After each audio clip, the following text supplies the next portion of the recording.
Welcome to my easy சமையல். இன்றைக்கி நம்ம ஒரு டிஃப்ரெண்ட்டான ரெசிபி பார்க்க போகிறோம். இது எத்தனை பேர் ட்ரை பண்ணியிருக்கிறீங்கன்னு தெரியாது, ஆனால் நான் ட்ரை பண்ணேன். ரொம்ப சூப்பராக வந்துருந்துச்சு. பலாக்கொட்டையில் புலாவ் ட்ரை பண்ணி பார்த்தேன். ரொம்ப நல்லா இருந்துச்சு.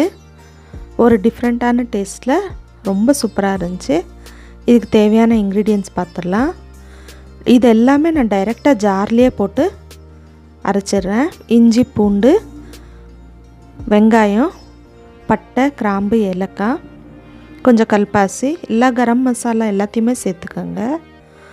கொஞ்சம் கல்பாசி, ஒரு ஜாவித்ரி, கொஞ்சம் சோம்பு, கொஞ்சம் ஒரு மராட்டி மொக்கு, எல்லாத்தையுமே நம்ம இதிலே சேர்த்துடலாம். பின்ன கொஞ்சம் கொத்தமல்லி, கொஞ்சம் புதினா, பச்சை மிளகா, 2 தக்காளி, 2 எல்லாத்தையுமே சேர்த்துட்டு நம்ம ஒரே பேஸ்ட்டாக அரைச்சி வச்சிடலாம். ஃபஸ்ட்டு நம்ம ஒரு பாண்ட்லியில் எண்ணெய் சேர்த்துட்டு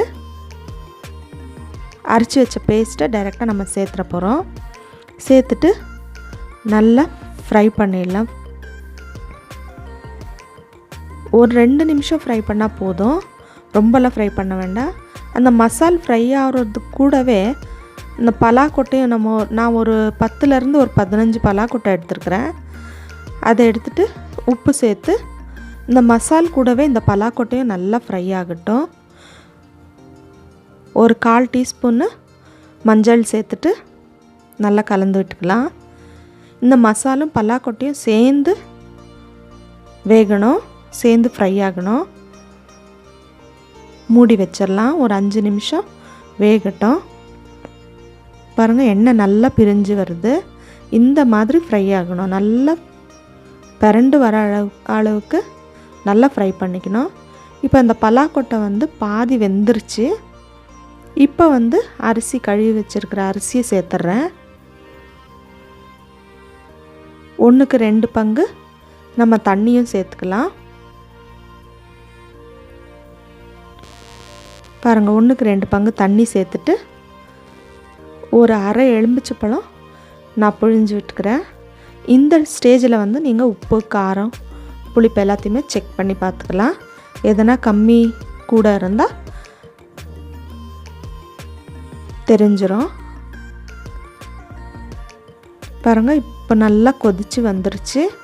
இப்போ சிம்மில் வச்சு ஒரு 10 நிமிஷம் மூடி வச்சுட்டா பாருங்கள், பலாக்கொட்டை புலாவ் சூப்பராக ரெடி ஆகிடுச்சு. ரொம்ப நல்லா இருக்குது. நீங்கள் இது கூடவே உங்களுக்கு வேணும்னாக்கா வெஜிடபிள்ஸும் சேர்த்துக்கலாம். கேரட்டு, பீன்ஸு, காலிஃப்ளவர், பட்டாணி எல்லாத்தையும் கூட சேர்த்துக்கலாம்.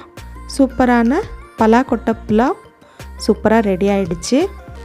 இதுக்கு தொட்டுக்கிறதுக்கு நான் ஒரே ஒரு முட்டை மட்டும் பாயில் பண்ணி வச்சுருக்கிறேன். வெள்ளரிக்காய் கூட சூப்பராக இருக்கும். கண்டிப்பாக ட்ரை பண்ணி பாருங்கள். என் சேனலுக்கு சப்ஸ்கிரைப் பண்ணுங்கள்.